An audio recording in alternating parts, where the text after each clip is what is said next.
All right, so we are live. Hey, Hilliard, give us the intro. And this time, instead of saying listening to, say watching the Break It Down Okay. show. What's up, everybody? I'm Hilliard Guess, and you guys are watching the Break It Down show. Yeah. Yeah. Oh, man. I love it. If you guys check out the ticker across the bottom, our reference material is down there. It is long. So if you're interested in reading what we're about to talk about, you can ask me, and I will send you I'll put it in the show notes if you're listening later on, and if you're watching live, I guess I can direct you some other way. But we have Hilliard Guess on, who is a longtime friend of the show. Many years now, Hilliard, we've known each other, and it's always fun to talk to you, and I love you, and I always learn so much from you. Everybody should listen to the Screenwriters Rant Room that you host with a bunch of people, and you guys talk about screenwriting as a profession. You guys are always talking about the social conscious aspect of how you cast, how you write, all these things. Right. And it's just great. I always learn so much from you. In so many ways, we are like just brothers. Like we're both, mod friendly, and we love ska, and we grew up in the same time frame, in the same geographic area. And yet in so many ways we're totally different. So I'm about to hit the big 5-0 in a few months. So yeah. Yeah, I'm already there. It ain't so bad on this side, man. It ain't so bad. Fine. I'm not worried about it at all. But the biggest thing that while we're talking to you today is we all try to sort through, all of the fallout from the George Floyd murder, is just understanding race and how it impacts things. It's one. I always like to say it's one thing to say something like Black Lives Matter, but you have to act like it. Like it's not just say it. It's not just like put something on your social media. But no shit, where is the work at? Like where do things need to change? Look, it's nice and it's kind of adorable that we're like going to redo Aunt Jemima again, like we did maybe 15 years ago. But like, I don't want to be in the same spot 15 years from now, redoing the Aunt Jemima brand, because we still haven't got it right. What, and then really like that doesn't move the needle that much. Like, how do we change things? And to that end, you wrote something. Pete, before you get to that, let me answer that thing right quick. Yeah, this is my opinion. Is that a lot of times these things don't change correctly because there's nobody who looks like me who's helping them do it. They just go, okay, well, they don't like it, so let's straighten her nose. Yeah. You know what I mean? Let's do the little thing instead of going, what would you guys want? Well, we wouldn't want no do-rag on her head, no yada, you know what I mean? We would go there, but they don't ask us. Right. They just do, thinking they're doing the right woke thing to do. You know what I mean? I totally agree, man. And this is just like I talk about in Afghanistan, where we're trying to understand and measure the condition of Afghans, and there's not an Afghan in the fucking room when we're doing it. Like, let's do this right. Let's actually act like we care. Let me introduce your guys' open letter, because, and is it Michelle Amor? Is that how she says it? Yep. Michelle Amor, yourself, and Bianca Sams, you guys are all chairing the WGA's Writers Black Committee, I guess you call it. You guys wrote a letter. Committee of Black Writers. Yes. Committee of Black Writers. And you guys basically write this letter saying, okay, everybody, you've all said that, you intend to be more woke or whatever it is, right? But no shit, you actually have to hire us at a rate that makes some kind of sense. And then also, by the way, just this is an aside, but I know you'll empathize with this. I'm also tired of reading about professional writers who are full-time writers who are homeless because they don't get paid anywhere near what you need to get paid. So like, okay, let's hire us and pay us well. Let's see, and not just Black folk, just people in general who need a shot, whatever ethnicity or culture, ultimately for me, and you know how it was when we grew up, we tried to measure folks on their culture. We tried to get past color, but apparently we're going backwards on that. I don't care what's between your legs, how you define it, who you sleep with. I don't care, how you take care of your spirituality. I don't care how much melanin you have in your skin. I don't care about those things. Can you do the damn job is what I care about. Why have we gotten so far away from all of those things? And then talk to us about your guys' incredible open letter.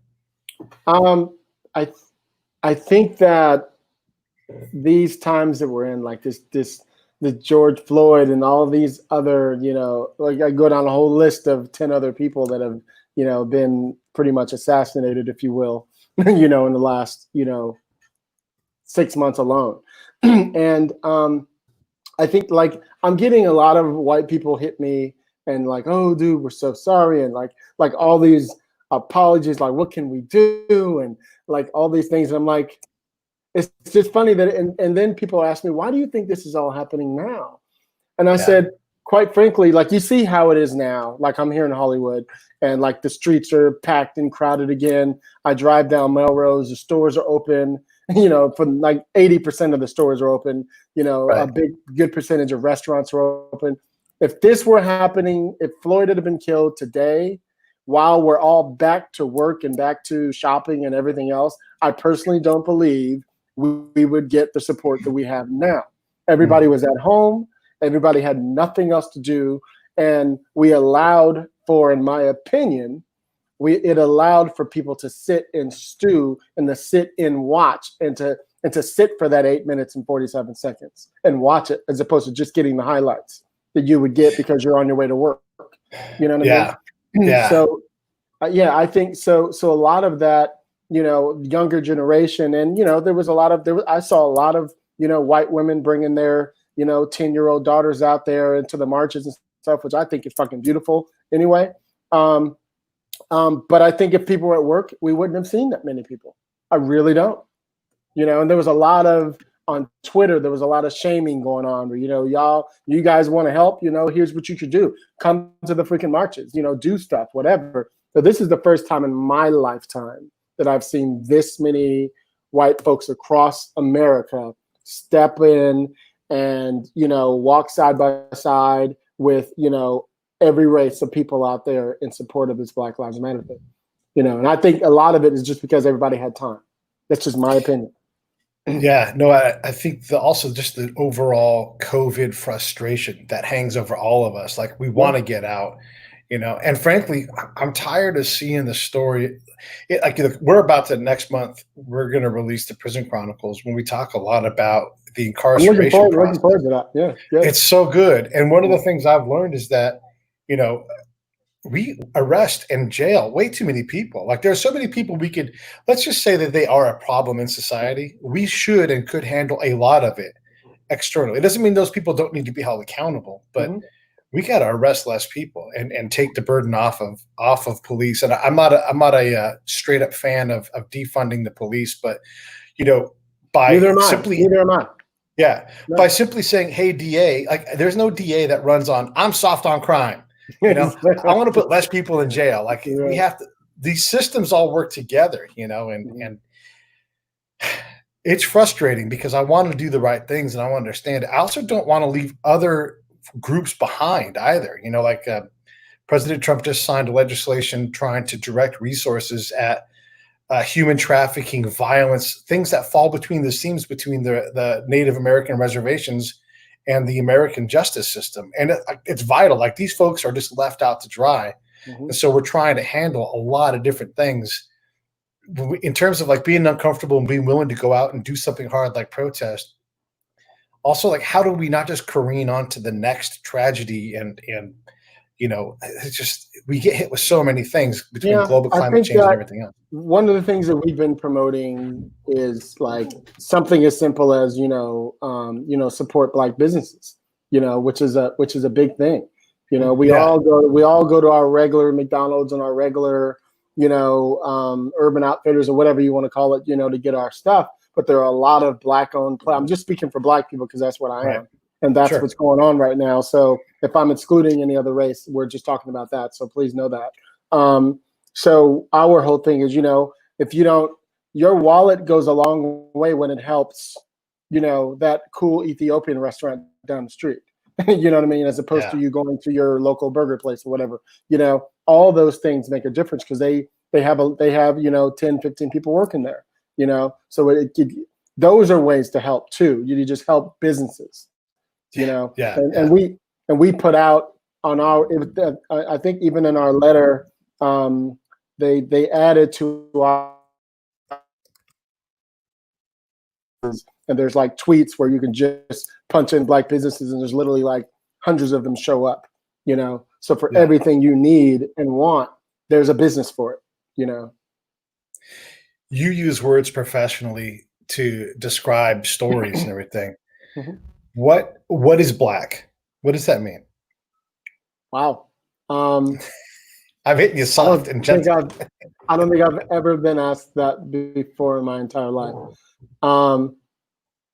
So I'll probably get in trouble for this, and I only mean that in the sense that, you know, scholars and, you know, people a lot smarter than me who are Black are like, well, why didn't you say this?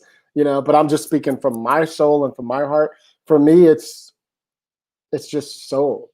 It's just you know, it's a truth. It's a feeling. It's a gut. It's a, you know, it's a spirit. It's like we all, the majority of us, a lot of us, depending on where we're from and how we're grown up, we always talk about the ancestors. We always talk about, like, for example, not to change subjects, you know, my representation always like, God, Hilliard, every time I turn around, you're writing another historical drama. And I always tell them I'm an old soul. Like, I think I know I'm from the past, you know what I mean? And I think a lot of my Blackness ties into that, you know, even though I have a lot of white in me too, you know, and some Native American in me too, you know, that part of me I feel within my soul. So when I think of being Black, I immediately think of the soul of being Black. You know what I mean? Just that hunger. You got to remember this.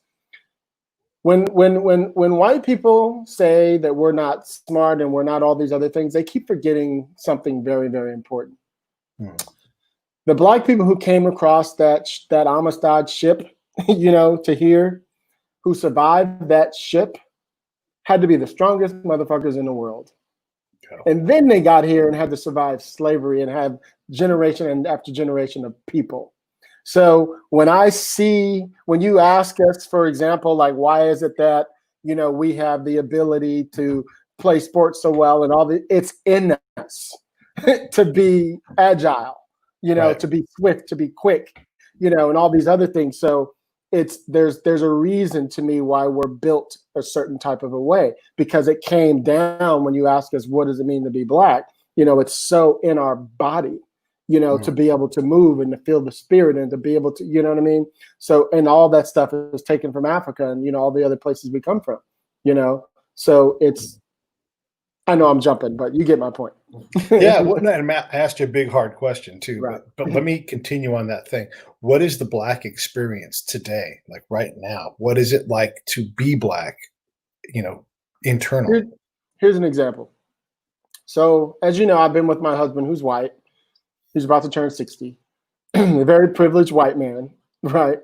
I've been with him since 2001, so going on 19 years, right, in October. So for 19 years, we get in the car, like we head to Santa Barbara, we head to Scottsdale, we go to the Bay Area.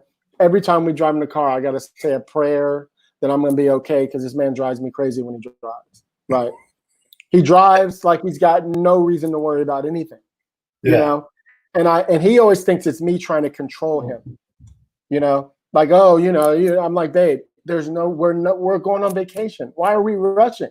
You know, he's got the speed and blah, blah, blah, blah, blah. And until the George Floyd incident happened, is the first time the two of us in almost 19 years had a deep talk. And I had to explain to him the anxiety I get when I drive with him. Because for him, he's only worried about getting a ticket. I said, you never think about the fact that we actually get pulled over and they go, where's your ID?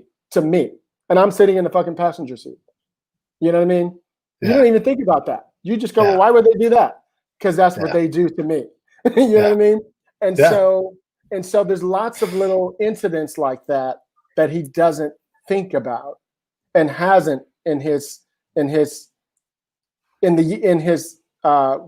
privilege that he's in. He just lives life. So the things that we're frightened to death of is just a regular thing to you. You're just driving in a car fast. Yeah. It's just a fucking ticket. I'm worried to death that I'm going to get pulled over. And this isn't just in the last 10 years since we got cameras on, my entire life. Yeah. And I got some cool cars, as you know. I drive slow. Yeah. You know what I mean? Because I don't want to get pulled over. You know, let me tell you, I go this far. I don't even wear a hoodie anywhere. And I got some badass hoodies. I don't wear not a one of them. Since what happened, was it Trayvon Martin or whatever? Yeah. I don't wear no hoodies. I don't very rarely play rap music. And if I do, I'm playing old school fucking Grandmaster Flash or something. You know what I mean? I'm not playing nothing current that sounds like, because people are gonna immediately think I'm some drug dealer driving my car.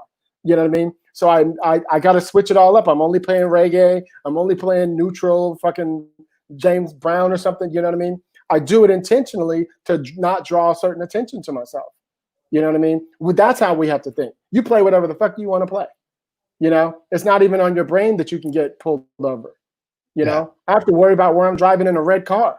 You know what I mean? Yeah. There's little, yeah. you know, Yeah. It's so yeah. Yeah, I mean that you're describing the experience of driving while being black. I mean, I can appreciate that, and I know that on the occasions where I've had someone ask me for my ID while I was sitting in a passenger seat, I'm not quick to comply with that. I'm like, "What the hell you need? I'm not driving." You know, I'm sitting here minding my own because I'm quick with the wit and the no because that's how but you're it not is. worried about it. But see, if I get smart with a cop like that, oh, they're dragging my ass out the car. Yeah. You know what I mean?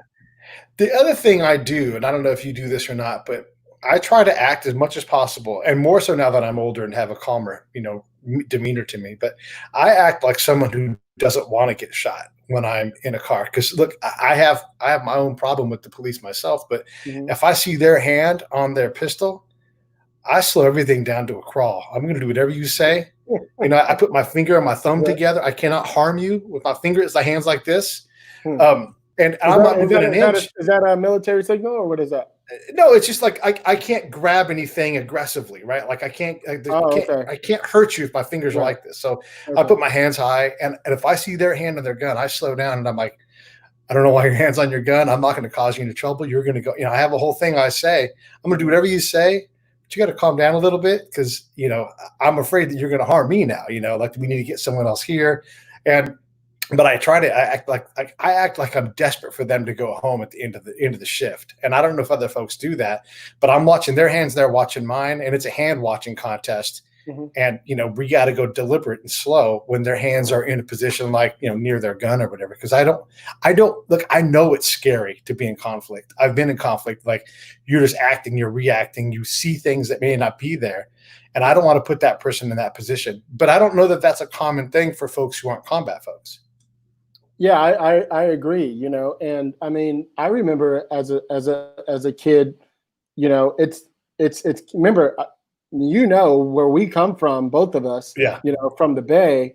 I mean, I had friends whose parents were, in the freaking Panthers and shit. You know what I mean? So you grow up with a certain thing. Like I tell everybody, not changing the subject, but just with like the whole Star Spangled Banner thing and all that. Like I knew as a 7-year-old kid what that song meant, because I was taught it, from other people who knew exactly what it was. So I feel like when information, you run it, you roll with power, and so here's the irony to all that shit I was just telling you a minute ago about being nervous about driving with my husband in the car is I've been pulled over maybe twice since I've been in LA, and guess what they were for?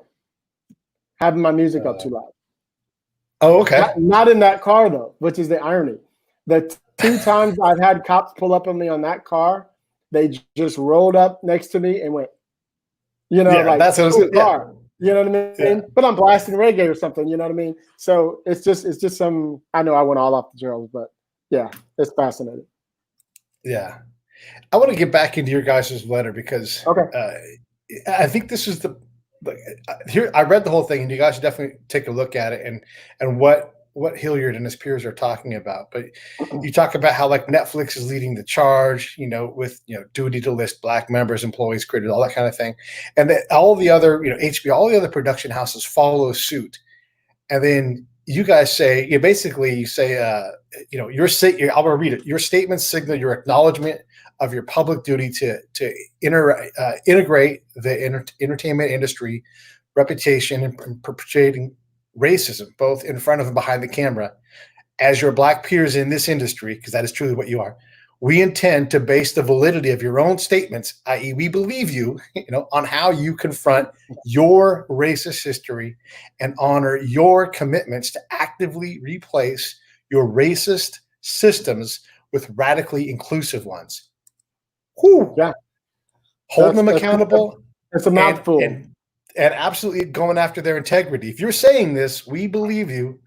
Now we're going to hold you accountable. Here's the Expand deal. on that.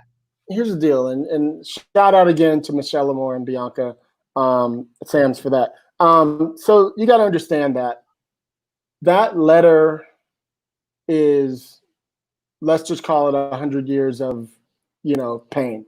You know what I mean? That's the film industry. You know what I mean? Not any other industries that we're talking about. We're talking about our industry. So that, and it's coming out of frustration and a little bit of some anger, all that stuff, the George Floyd thing, like the protests and the march and the, people, graffitiing my entire neighborhood, with Black Lives Matter. I mean, it's so much angst in the world right now. So instead of, what we don't want anymore is any more talking, all this bullshit of, we support it too. And then they support it for a week and then they're gone. You know what I mean? What we want is more actual hands-on real shit happening. As you see, we said at the end, you have your people call my people. You know where we are. Yes, exactly. You know what I mean? We're making a statement. You know what I mean? You know how I am. I ain't got nothing to play. And so for me, it's just, that's exactly the whole point that I'm trying to say is we that whole statement was coming from. Now, if this were 6 months ago, it probably wouldn't have been as heated, to be 100% with you. But you caught us right after Corona. We call it the Rona, right? Right after the Rona. Well, while we're in it, people think it's fucking over. It's not over yet. Half the people don't have masks on wherever the hell they go. It drives me crazy. Right. Anyway, and so you're dealing with that angst of being at home for the last 3 months, the angst of, another person has died. Remember the day we put that out, Rickards was killed. You know what I mean? Yeah. At night. And I don't know if you saw the whole thing. My man was literally going, let me walk to my sister's house. That's the difference between white and black. He still was going to arrest him once he clarified that the whatever they call the test said that you are above whatever. He told him before you started, I know I'm probably half past this thing right now. At first he's like, I don't want to take it because it's just going to say that I was drinking. Why don't you let me park my car? You can watch me park my car. Let me leave it there, lock the door, and I will walk. My sister lives right there. You know what I mean? And I've had so many people online go in about all these white people. When every time I get pulled, I remember when I was pulled over and I was drunk, he let me drive home. I remember when I was pulled, they let me take Uber home. You know what I mean? Yada yada yada. But my man, he had to arrest him. No, that's the difference. That's the problem. You know what I mean? That we go through is that we always have to worry. And he was being the sweetest dude. He was being kind. He kept his hands here, and he still felt the need to have to arrest this guy. So when you talk about how the incarceration is full of whatever, that's why, because they're being arrested for things that they could have let him go. You didn't need to arrest him unless they have a quota or something that they have to do. There was no need to arrest dude. Give him a citation or something if you needed to give him something, but let him park the car and let him walk his ass home. You know what I mean? That's the difference. Yeah. Yeah. I mean, you can't let a drunk guy park his car, but I get what you're saying. They did though. They told him to move the car over there and he did. Fair enough. The outcome is the problem, right? Like that's not something that you get killed for. And when you get into the Trayvon Martin thing, with him and George Zimmerman, like it shouldn't escalate to that point. Ultimately neither of them backed off and one of them ended up dying for it, and it's horrible that these things keep happening. Hey, let me ask you a hard question about like Black Lives Matter in general. Again, like if we actually care about it, we have to act like it. How come no one's talking about the young kids that are getting shot by other young kids in Chicago and other places like that? Like why isn't that part of the narrative? And I'm asking from a position of openness because I really want to understand. No. I have the same questions, to be honest. Okay, good. Because more people die by gang violence and by street violence than they do by a cop killing them. To be 100% with you. So I mean, hey, you hear Al Sharpton and those guys go in about this all the time. There's a famous. You should look for it. There's a famous what's his name? The Muslim. Why am I forgetting his name off the top of my head? Public Enemy Louis talks about him all the Farrakhan? time. Louis Farrakhan. Okay. I don't know why I went blank on his name.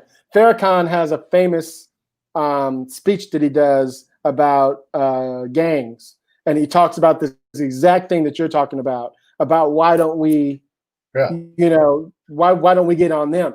More black people kill each other than the cops do anyway. What the fuck are we doing? How come we don't march about that? You know what I mean? So it was, hey, we're with you on that 100%. I think that you have to realize that the only thing I can think of, and this is just somebody coming from the hood, like, for example, when I'm sitting in my house, like here or at my office in West Hollywood, and I hear the helicopter, the ghetto bird go by, it's just another sound to me. Sometimes we get numb to shit, you know? So all the death, it becomes a way of life to you. You know, when you live outside of it, it's like, well, what about that thing? What about that thing that's going on? You know what I mean? We're like, I mean, we don't want nobody to die, but that's the risk of living in the hood. You know, it's just another thing. It's bad when the cops come in who are supposed to protect you and they kill you. You know, that's. I'm not saying the other thing isn't bad at all. It's not what I mean. That's when it makes press. You know, you expect, gangbangers to fight against each other. You know what I mean? I mean, I think it's ridiculous that we do, but it's part of the culture. You know, if you're part of the street and the street is going to send you to jail, and because you guys just did your prison, podcast, there's hardly any prison you can go to where if you're not part of a color or a gang, meaning black, white, or whatever, you will not survive. You know what I mean? Not safely, So you have to choose, and then you come out of it with that, and you bring it to the street. You know what I mean? All of those people in there are getting out unless they're, in there for death.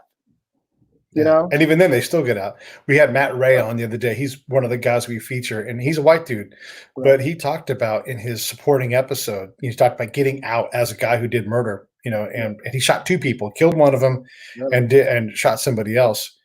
And he was saying that, like, if you don't run with your race, you still have a problem because now your own race is going to come after you. So you're right. You have to. It's one of the places in society where race truly is a discriminator as to who you can be friends with and what you do. And it's horrible. And you're right. The whole thing with Chicago, or like Shaka, you met Shaka Senghor when I had him on the show. He talks about Detroit and how everybody in his family had been shot at least once, if not multiple times. And then he said that, and this is where I think we get into the real problem of the system. He talked about how prison was an extension of their community. And that's not what I want as an American. I don't want like you to expect that, like, they're just over in prison. Like, that's no big deal. And let me be clear. It's a badge of honor for some of those people.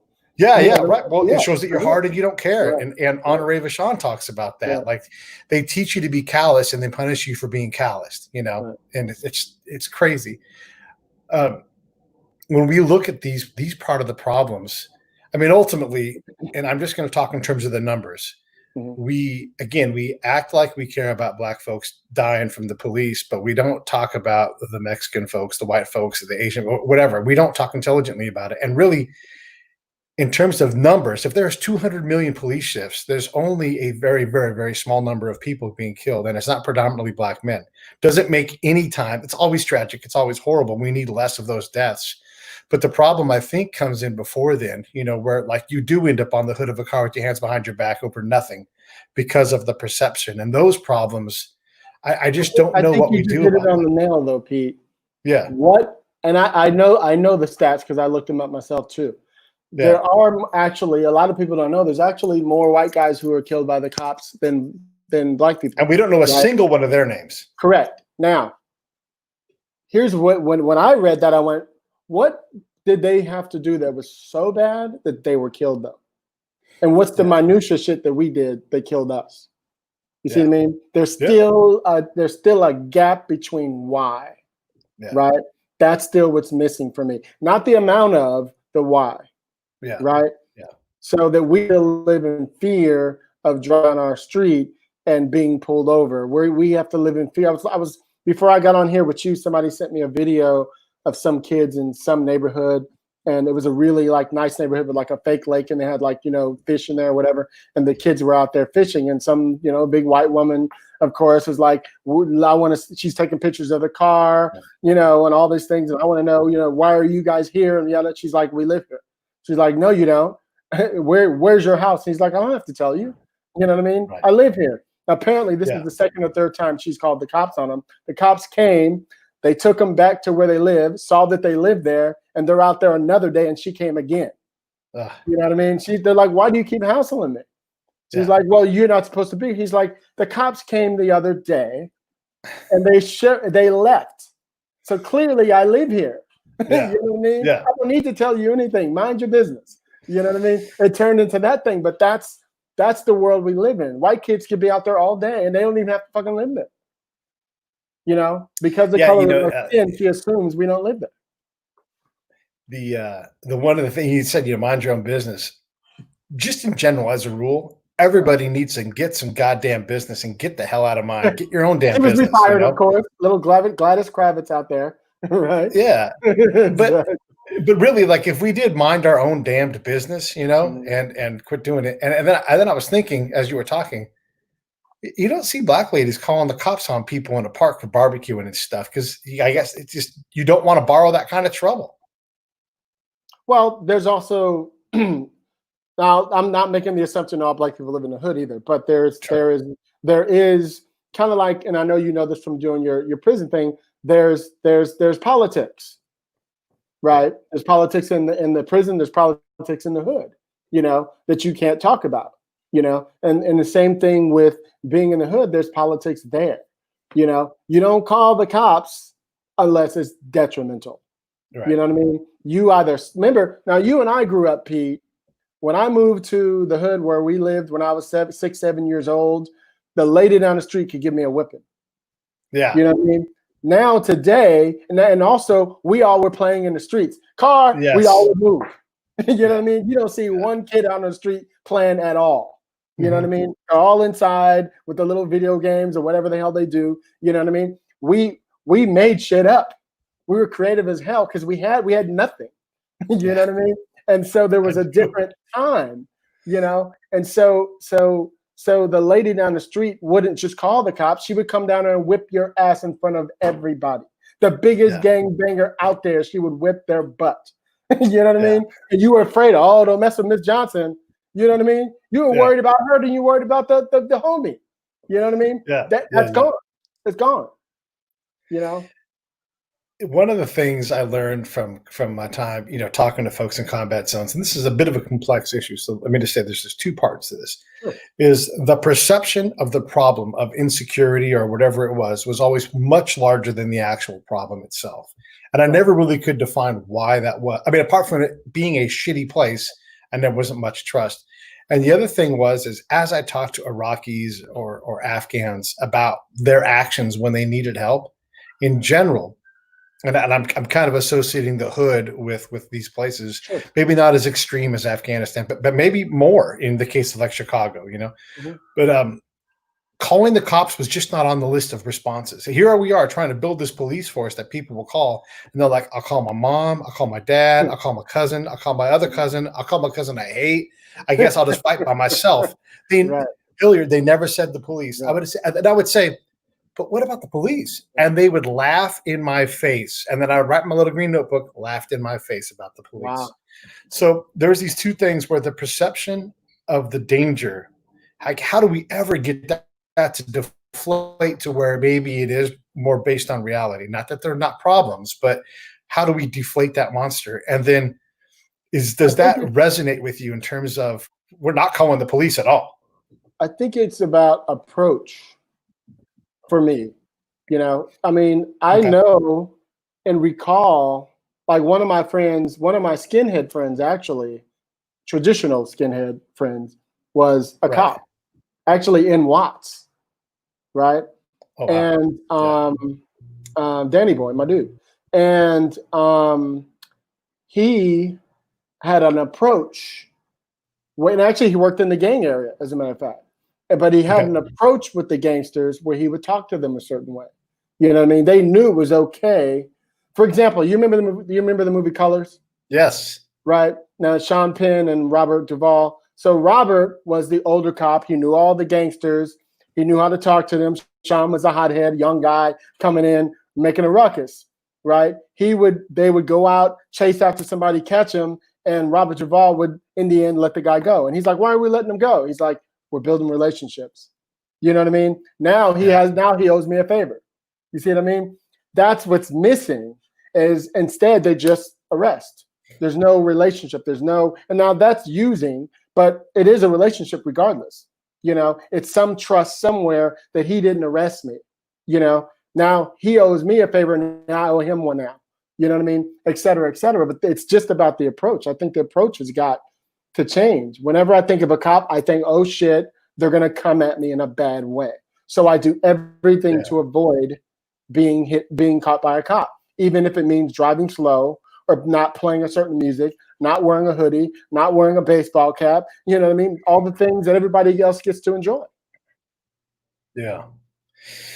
When we look at our problems socially, racially, that kind of thing, we tend to default to black and white. But the U.S. is so diverse that we get way past race. I mean, again, you can be a one-legged transsexual person and you can have a job here. Why do we default to black and white so much when there are so many different people doing so many different things with so many different afflictions or ethnicities or whatever it is? I think that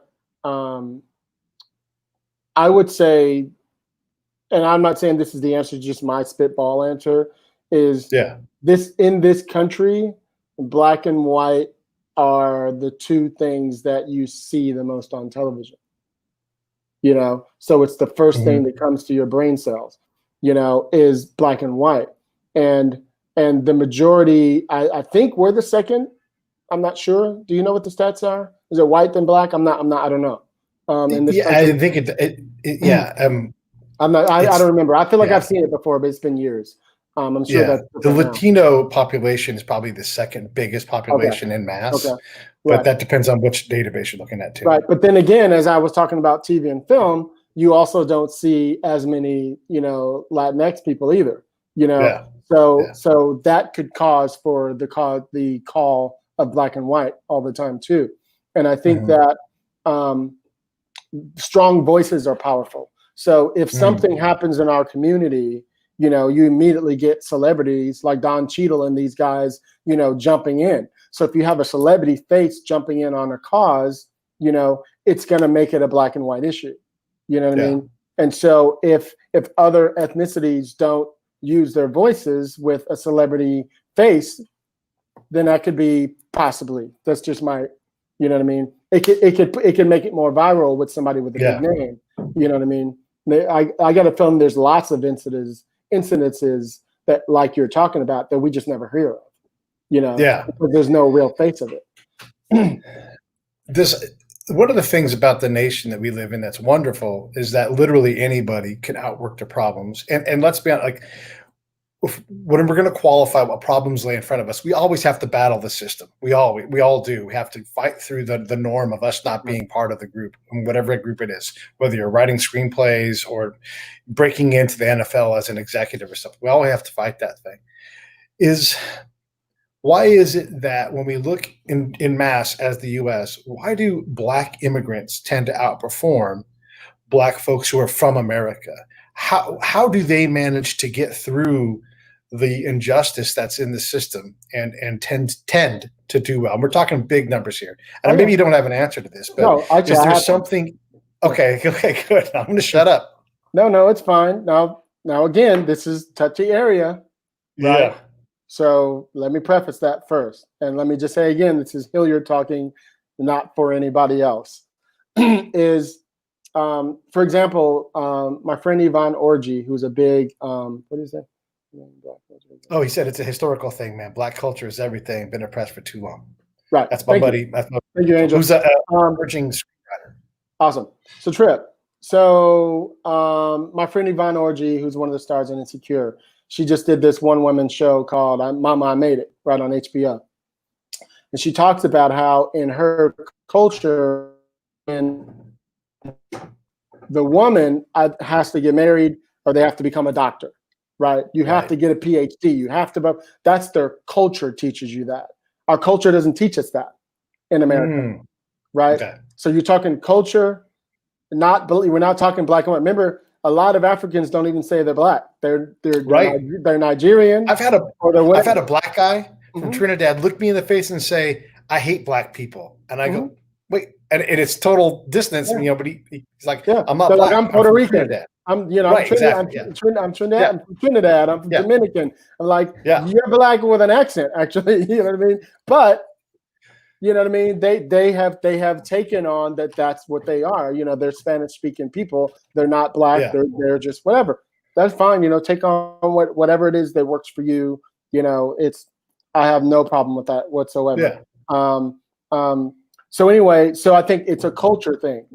So yes, when they come over here with these degrees, or they go to the big schools and come out with a big degree, you know. And so, as we all know, for example, one of the systemic issues we have in Hollywood is they always say, why don't you get a job at one of the agencies or production companies and work your way up? Well, the rule in those places, you have to have a BA. Mm. Well, if I just decided at 22, you know, that I want to be, you know, 19 after high school, that I want to be in this industry, I can't even be in it because they systemically did that on purpose. There's no reason to be an assistant. You need a freaking degree for it. Sorry. You Right. know what I mean? I have 2 Yeah. assistants. They don't need it. They didn't need it. I'm sorry. You know what I mean? It's bullshit. Yeah. You know, but that's their way of sliding in information, sliding in a wall there to keep the barrier back. You know, it's like back in the 50s and 40s, they kept you from moving in neighborhoods. You know, and the white people are like, well, how come they don't take care of their neighborhood? How come they don't do this? It's like you moved into your neighborhood that was perfect. They gave us the crumbs. Yeah. You try building that whole neighborhood all back again. You know what I Yeah. mean? When nobody has a real job and nobody has a real whatever, you took away Ford and you took, you know, whatever it is, nothing's built up, you know? So there's nothing for people to do. There's nothing, you know, like one of the things, here's something that I always tell my husband. Sometimes we drive through the nice neighborhoods, sometimes we drive through the hood, and I always say, what do you see? Mm. Right? Here's what I see. When I drive through most white neighborhoods, I see trees and grass everywhere. Most black neighborhoods or lower income neighborhoods, hardly any Mhm. trees, hardly Right. any grass. Yeah. Because our priorities aren't about fixing our houses. Our priority is about putting food on the table. You see what I mean? And I would imagine too that much like in conflict zones, you also don't want to stand out in your neighborhood as being having something Yeah. because that makes you a target. Because I know that's the case. Like in Afghanistan, we try to bring help. And they're like, no thanks. You're Right. going to put me on Front Street. And that gets people killed around here. Yeah. You know, you're just trying to help people. But the Yeah. irony is, you also have people. I mean, I had a lot of people in my neighborhood, that's for sure. So I'm only speaking for mine. You know, they still living at home. They're 30 years old and they got fucking Mercedes. You know what I Yeah. mean? And they still in the back garage. You know, at mama's house. You know what I mean? And they're Yeah. driving a $50,000 car. You know what I mean? So Mhm. sometimes your priorities just aren't there. You know, Yeah. and that to me is the difference between why some African countries in particular are far more advanced than we are. Their culture teaches them to go to school and become a doctor, for example, or a lawyer, you know, something where they're going to have a PhD or some high level, you know, degree that's going to allow for them to get a job where they're making $100,000, $200,000 a year, where they can live in a white neighborhood, you know, and be the only black person in the neighborhood. You know what I mean? Yeah. Whereas a lot of us have to come up through the regular system of either if you make it, you're an athlete, you're a rapper, you're a performer, you know, or something. You know what I mean? Yeah. Yeah, you're right about the cultural thing, and one of the biggest problems socially when because social problems are multivariate problems, so you have to account for a lot of different things to Right. determine like what's really happening. And one of the biggest things is can you can you find a dad in the house? And if you have a dad in the house, a lot of the gaps between black and white, Asian and white, a lot of them shrink up substantially. And not completely, but it's a big factor in having that male role model in the house that demands that kid, go to school, graduate, think bigger, whatever that thing is. It just provides that extra layer of stability that, it's Well, another problem that would be great to solve. I think there's some truth to that. I mean, like I grew up in a neighborhood, East Palo Alto, East Menlo, where now this is just me speaking. So I know I've prefaced that a lot because I have to be really careful because people It's will be just like, well, touchy why did stuff. you know what I mean? Yeah. It's really, so for me, I remember being 12 years old and being the only person I knew who had his mom and dad. Right. I didn't know anybody that I knew who had their mother and that I could remember, at least, who were my age, who were in school, who had their mom and their dad living, and I don't remember. There might have been, so forgive me if I skipped you, but I don't remember you, right? Right. And so my house was always that hub where my parents were the parents to a lot of people in the neighborhood. We were the hub to go to. My mom was the candy man, the candy woman. She made candy apples and shit. And you know what I mean? So it was that house. You need to have anything for Thanksgiving, come to the guest's house. You know what I mean? So it was that place where we were. So I always remember there's lots of things that kept me from, yes, I was part of, a gang when I was a kid, but it was a different time. It wasn't the way it is now. We were much more of a breakdance crew than we were out there repping for a set. It wasn't that at all. You know what I mean? If anything, we were perpetrating. We were straight up faking it. You know what I mean? So I'll keep it real with you. So anyway, where I'm going with all that is that where you're talking about having that father figure in the house.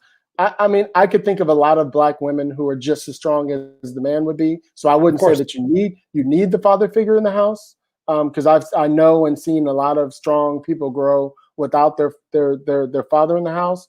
Because you could just as well have a father who's an asshole too. So you know what I mean. So a lot of, I don't think that's the right thing to say personally, but I would say It's not meant to be a perfect solution. It's just when they're both there, people tend to do better. And look, raising kids is a two-person job, to try to get everything done. And God bless single moms. Holy shit. I don't know how they do it, but they do it. It also tends to work out less well when the dad is not around. I was going to ask you too, because if memory serves, you didn't graduate high school like in the traditional fashion. Does that have anything to do with like your cultural upbringing, or was that just because you are nothing? That was me. I'm gonna be honest with you. So what happened was I was not going to school, right? And I was doing commercials and stuff and thinking I was doing fine with my money I was making and, doing odd jobs here and all that. And I was like, why am I going to school? Yeah. So I didn't. The only thing I went to class for was history, duh, right? Uh-huh. I went to drama and I went to dance class. All my last 3 classes. Yeah. That's all I went to. And English if we had a test, because I like to be challenged. I like to write something, but I had no idea that was going to be my life later on. From talking to the guys in the Prison Chronicles, especially the Black guys, who did the inner city gang thing, they talk about how exceptional it was to get out of the hood because it wasn't a known path. I know, like when I went to school, I wasn't the first person in my family to get a college degree, but no one was offering a lot of advice. But the college degree was the accepted, next step. Like you're going to go to college, of course. It wasn't pressurized; it was just normalized. But I think that when we look at neighborhoods that don't do as well, we don't have that next step. And so it takes exceptional people or exceptional circumstances to get someone on that path to even believe that it's possible. That's the other thing I found out too in conflict zones is young men have their hopes and ripped out of them early on, and they become callous to the world because no one cares about them. Right. And if we act like that, then they believe us. And you have to remember in a lot of the lower income areas, sometimes the kids are the first of their generation to graduate and get their diplomas, so to get their, the first to go to college, the first to graduate high school. There's a lot of those things where in most white neighborhoods, they've already been to college, they've already bought homes and cars, and you know what I mean? And you're the first person ever in your family to do that.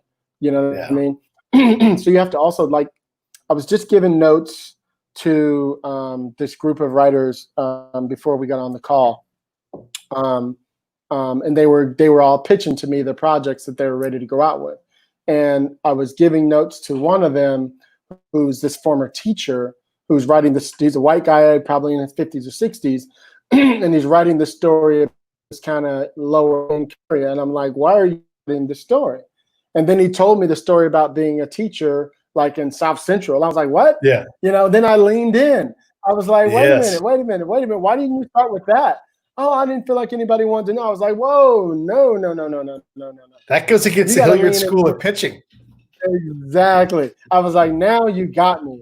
Now, I said, you have to remember, we're in a climate now where everybody's like, don't white men stop writing our fucking characters. We can do it, right? We're in that climate right now, especially now, right? Where a lot of people feel that. I can't say I feel that 100%. I'm like, if you can nail the nuance of the story and nobody black is in the midst of writing it, fucking write it, right? That's how I feel about it. But get the nuance right now. And I said to him, I was like, you as the white guy over 50, especially have to lean in on why you're the expert on this. Because now I can't sit here and go, well, what does this white guy over 50 know about these inner city kids? Now I'm like, oh, he was a teacher for 10 years and one. Of course he knows about these kids. He's the one responsible for some of them graduating high school. Of course he knows. Let me know that he was like, oh my God. I was like, yeah, what do you never hide the thing that you think is weak. The thing you think is weak, lean in on it. That's what I learned. You know what I'm talking about? Make that in court. Oh, yeah, Mick Betancourt is awesome. Yes, and we're going to have him on the show again soon too. I'm super stoked about that, and I want you to co-host. But the other thing I wanted to ask you about along those lines, and I believe I already know your answer because we've talked a lot about this, but Black folks, should be the primary writers of Black roles and Black situations. Like if you work on Blackish, there should be Black people in the room in that writer's room. Well, on that one it is. Yeah, right. On that one it is, right? Yeah. Right. And that's why it feels different when you watch it. Exactly. But why is it okay for Black folks to write white roles? And I know you've already told me what you thought, but yes, please. Yeah, I like this one. All right. So boom. All right, Hollywood. Pay attention to this one. Y'all about to get some game. All right. So Trip. Here's the deal. So I was just telling somebody yesterday. When I went to my big 4 agent that I was with before we had to let them go, I'm sitting at the conference table with all these agents, and I said this. I said, before I left, I said, do me a favor. I know you guys want me. I know this is the right place for me. I says, but know this. Put me up for everything that you think I could really write. I have a sample for almost all of them, right? I said, if all I hear are you calling me for Black roles or for Black stuff, for Black stories, I'm walking out. I literally said that. I'm walking out. I says, here's the difference between me and all the other white writers you have. I live in a white world and I live in a Black world. They don't live in mine. Right? So to assume that we can't write you, to assume because, everybody on the cast is white, so we don't need a Black writer, you've lost your whole sense of what we're talking about. You know what I mean? You need one of us in the room because you need some more nuance. You need some more flavor. You need something different. You need a different point of view, and that means, and I'm not just talking about Black, I mean everybody, whatever it is you know what I mean? Because, and I don't mean just one, that's the other problem is, sure, you have a TV show, your number 2 is a Black woman on the show, right? So you as the white showrunner go, well, we need a Black, female writer in the room, and you bring in some staff writer on the show who you give no voice to. So she has to be speaking up for everything, but she has no power. So she could say, well, I'm not sure that we should say that. It's kind of uncomfortable. Well, I don't have a problem with it. You know what I mean? I don't think it can't be that bad. They can overpower you like that. You need a high level Black writer to go, no, bitch, no, we're not doing it. You know what I mean? That's the difference. So to answer your story, to answer your question, yes, we can write them because we live in their world. It's hard for them to write us because they don't live in ours. That's the difference. Yeah. I love it. I love that we got the chance to get down these things. And these aren't easy conversations, by the way, for everybody. Hilliard, is just speaking straight from the heart. So I appreciate your candor. Let's talk a little bit more about the industry, Netflix et al. I know we didn't talk about the statement very much either, but yeah. Yeah, but let's get into that. Like, what do we expect? I mean, what do you want to see from these folks? Is it like the NFL where they have to interview, a Black person for every job? Yes. Or okay, I'm going to shut up and tell me what you want to see. That's exactly what I would love to see. I would love to see a real Rooney Rule. Was it Rooney Rule? Rooney Rule. Yeah, set Rooney in Rule. place. Yeah, I can't Set say in place, Rooney not Rule. just for writers, for directors, for sorry, he's writing questions. And I'm trying to read Oh, them. sorry. Yeah, he wrote, it's easily conceptualized the white supremacist militia, and it's actually pretty fun to aim for accuracy. Exactly. So anyway, yes, we would love to have a Rooney Rule for all kind of, different departments, in the industry, in the front and in back of the camera. You should have to interview, people of color for those positions, because what happens is, you saw what happened, was it last year or the year before, they had all those black coaches in the NFL. Now they got rid of 90% of them, but you know what I mean? At least they had a moment. The problem is, here's the other problem. You put them in there, but you don't give them a chance to fail. Yeah. You see what I mean? Yeah. Oh, see, we told you we were 3-10 last year because we brought in a black guy. The year before, we were 7-5. You know what I mean? So as soon as you brought in a black guy, we didn't do great. It's like, give him a chance to fail. You give the white guy 7 chances to fail. You know what I mean? That's the problem. So the writers, for example, just talking about that, because that's what I do, they get on a show and they get 1 try. So what we're doing, instead of being a lot of people are going, getting the offers to being able to run some of their shows sometimes, right? What we don't want to do is get caught up when you're not ready to run your show, because they'll be the first people to be like, see, we gave a black person their chance and they weren't ready. You know what I mean? And we watch a lot of these young white writers get these chances and they fuck up and like, well, let's bring somebody else in to help them. Instead of us, they just cut us off. You know what I mean? Instead of giving you a chance to really hone your skills, to become whatever. So to me, it plays in all those different ways, is allow us to grow just as much as you would anyone else. Let us fall, let us, and let us get back up. That's how you learn. You can't really teach people how to show run. You know what I mean? You got to be a great manager in so many different ways, and the only way to learn that is to do it.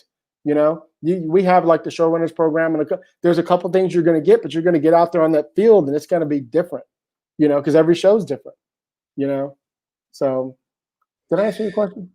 I think so. Yeah, I think so. You know me, I'll be going off. So no, but what you're saying is right, and Angel is definitely enjoying it.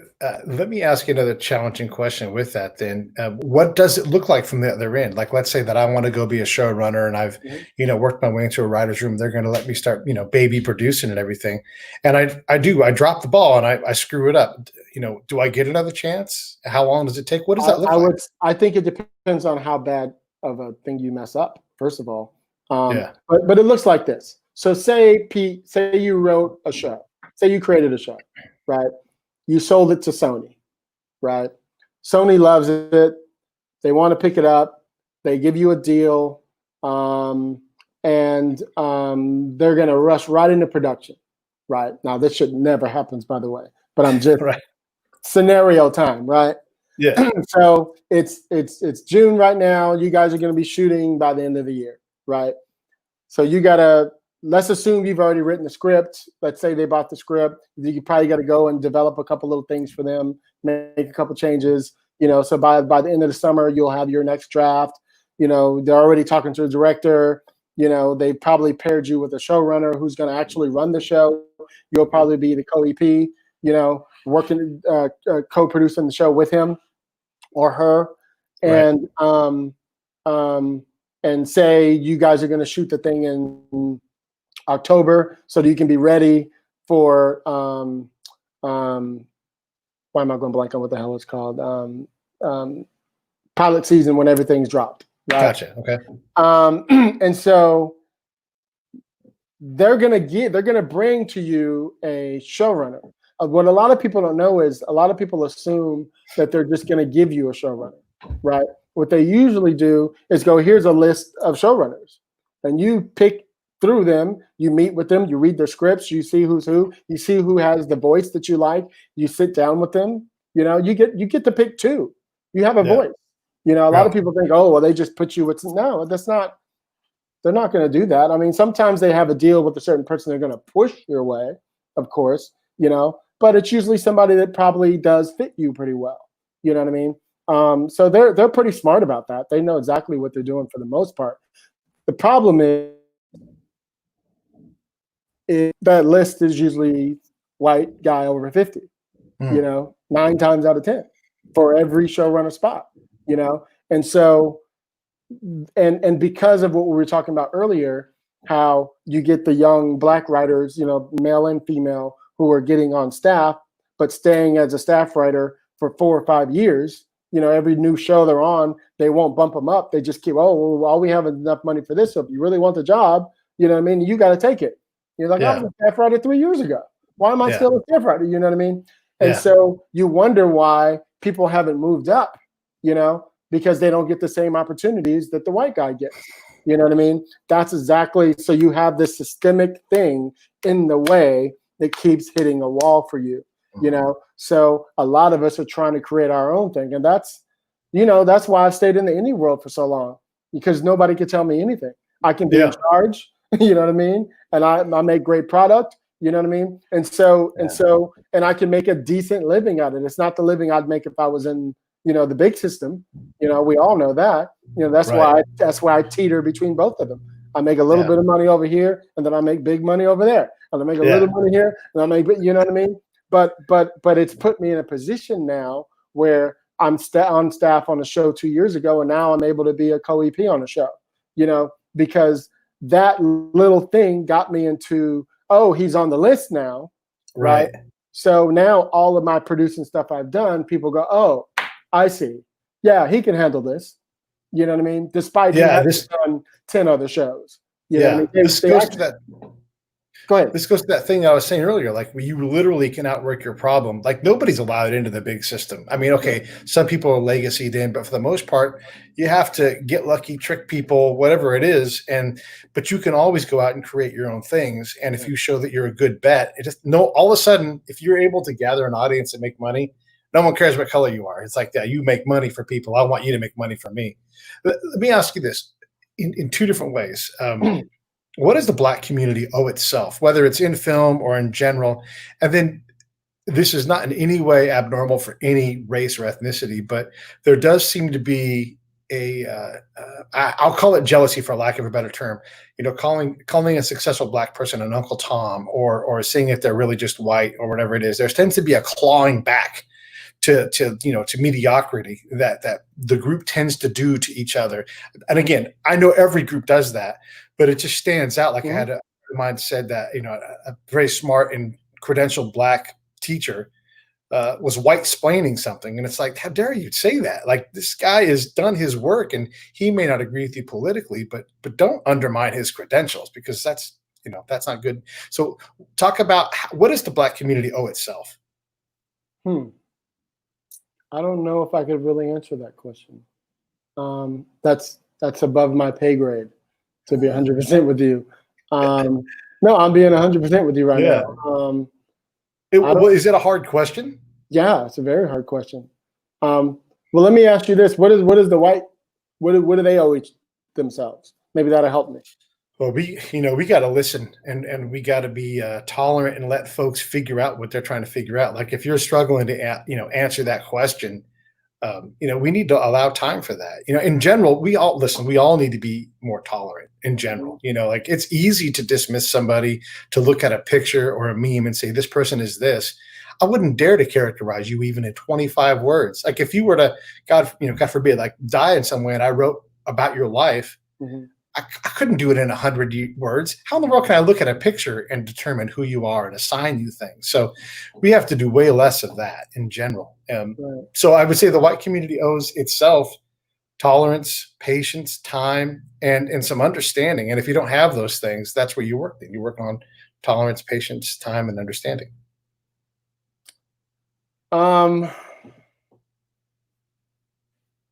Yeah, I don't know if I can how to answer this question, to be honest. I'm surprised I'm short of words. Me too. I don't know. It's such a big one that. Yeah.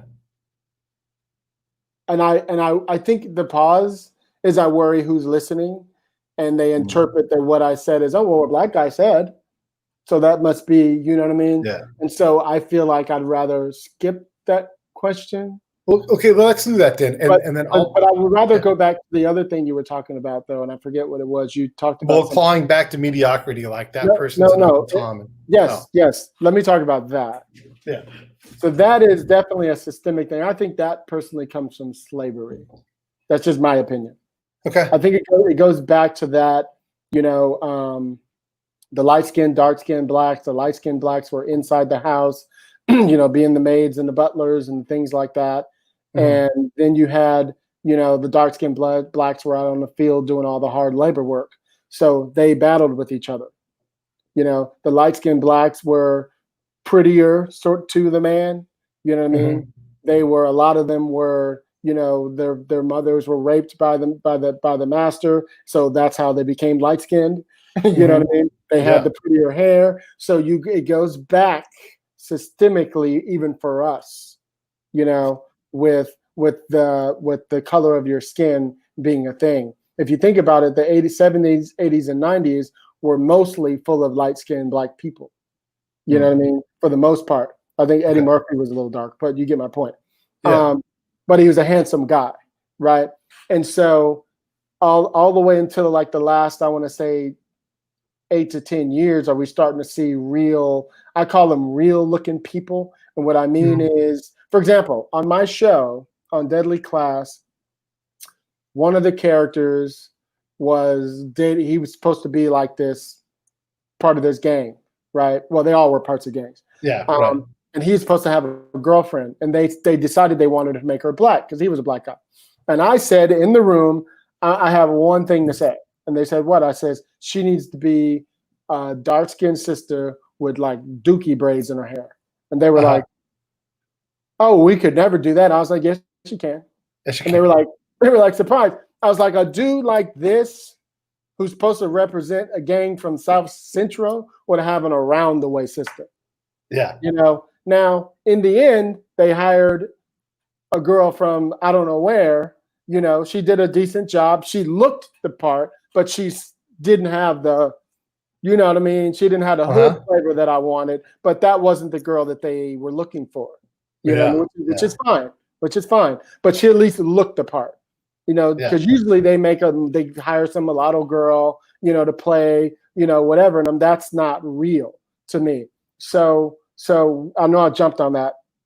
But the whole point I was trying to use that was to say that systemic way of casting, like every time you see a TV show and you have for the most part, you see like anything on the CW and they have a black girl, she's always like, is she black? I can't quite, you know what I mean? You always have to like double take to look at her to tell her she's black, you know what I mean? They all have straight hair, they're, whatever it is. So there's no sisters in there, you know what I mean? There's no real thick sisters with the way we look. You know what I mean? That's where we're going now. Yeah. Are real people that we see, not just your Hollywood version of, oh, we got somebody black in here. You know what I mean? And they are not representing us the way that. See, I'm going to be careful about this because it's some real shit. Yeah. But I mean, look, it takes real shit conversations to get through these things. I mean, we have to be able to have the conversation so we can learn. If you could, at the WGA or within the industry, turn one dial and correct one thing to get after this, and so that 5 years from now we're having a different conversation, what would that one dial be, and how far would you twist it? It would be that we'd hire more. Now, I'm just talking to black. I'm not talking about. Fair enough. All right. And the reason I say that is because, for example, when we put out that letter, right, one of the responses we got from our people was that our stats were off, right? We said 80% of white people this and, 5% of black people, blah, blah, blah. And they're like, well, actually, it's more like, this and this. We're like, no, it's not. They're like, well, it's actually this many because of people of color, blah, blah, blah. We were like, whoa, whoa, whoa, whoa, whoa, whoa, whoa, whoa. We're not talking about people of color. Right. We're talking about black. And they were like, oh, you know what I mean? They immediately put us in the pocket because the pie looks better to show the stats. You know what I mean? That the stats are actually here. I'm like, no, bitch, just black. You know what I mean? That's why we do that whole little thing. Black people, this and black people, but we did that on purpose. So we put it in your head. We're not talking about people of color. We're talking about black people right now, right? So if there was one thing that I would do is I'd get more Black people where they are executives who can greenlight, right? I say that because you're going to give me an executive who's just a person who's just in the room sitting there. You know what I mean? You're at the table talking and we're just sitting there, I'm just sitting there as the voice of like, see, we got somebody Black here. Yeah. You know what I mean? And they didn't even fucking speak. No, I want them to have a voice to say, you know what, guys, we should do this movie. That's what we need, right? We need that in the executives. That's for studios and networks, and it goes the same with agencies. We need more Black agencies, more Black agents and Black agencies. It's super important because you walk. When I walked into the agency that I was with, I must have passed 10 rooms before I saw somebody of color. Wow. You know what I mean? I'm not exaggerating. And my agent is white. You know what I mean? So, my new manager, Rashidi, he's Black, thank God. You know what I mean? But yeah, I mean, that's literally how it is. You for every one of us, there's 50 of them. Right. In these companies, and most of them don't have any authority. So you're just passing a quota. And it's the same thing in the writer's room. You're bringing us into the room, but we have no say.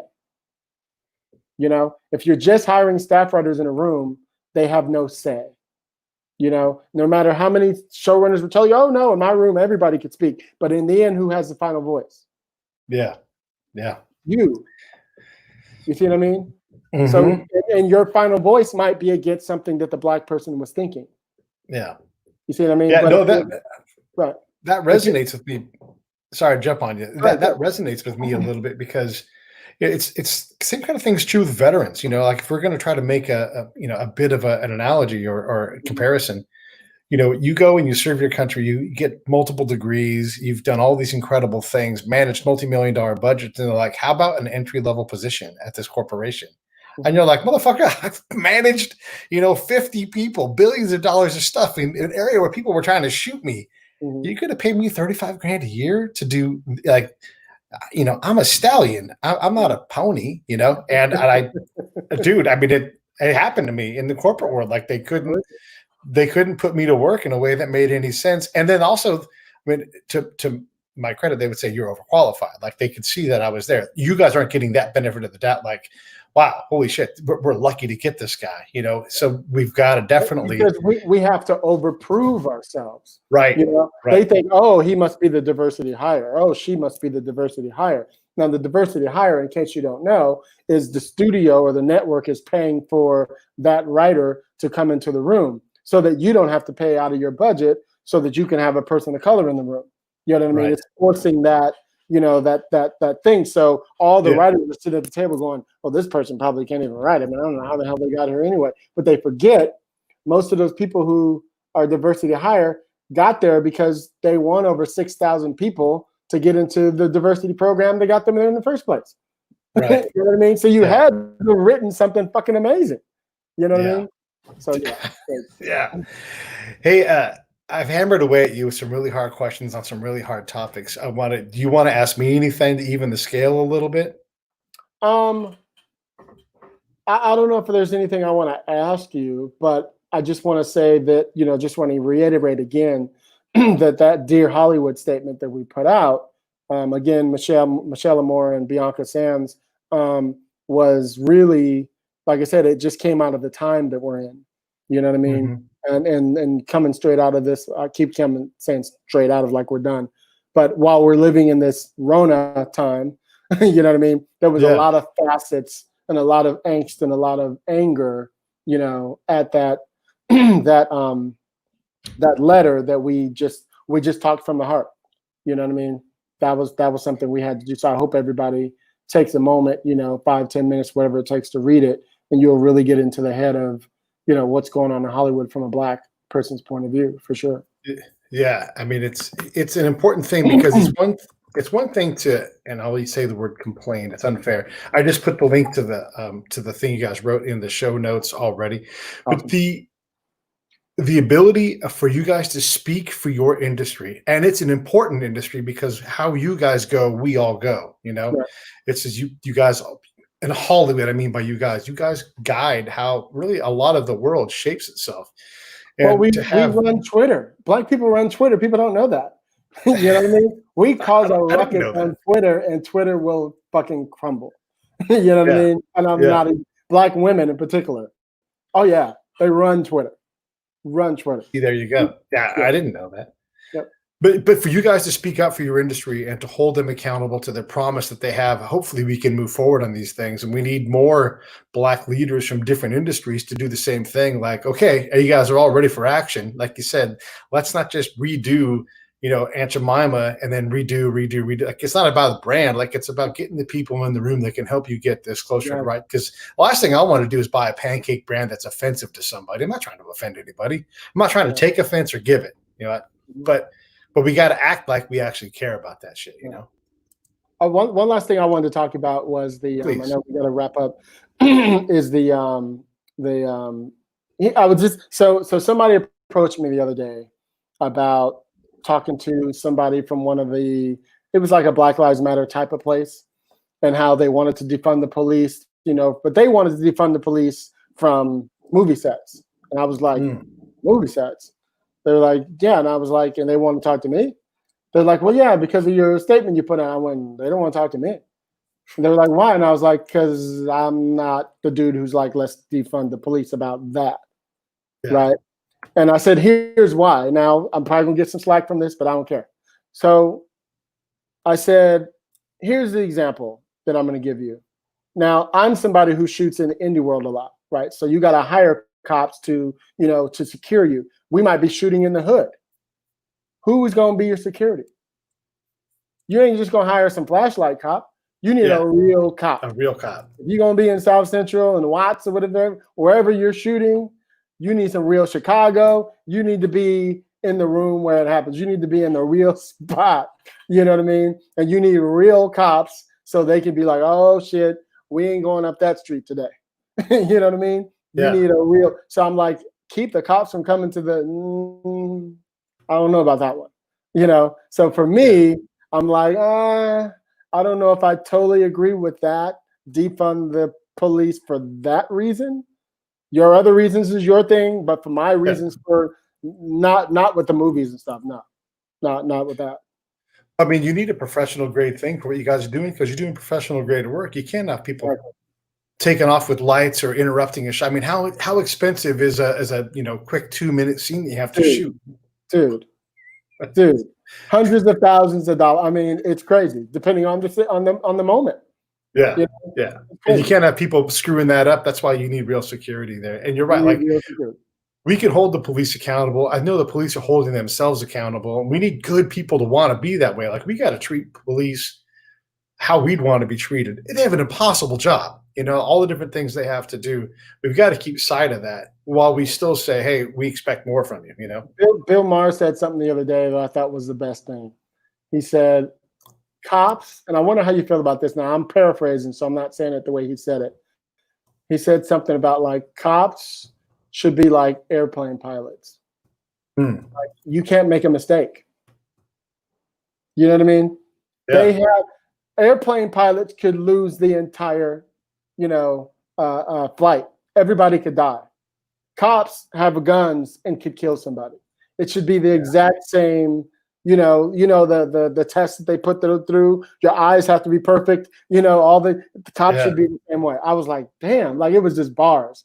I was like, that's pretty fucking fast. Like, somebody who has the right to kill you should have to be vetted majorly.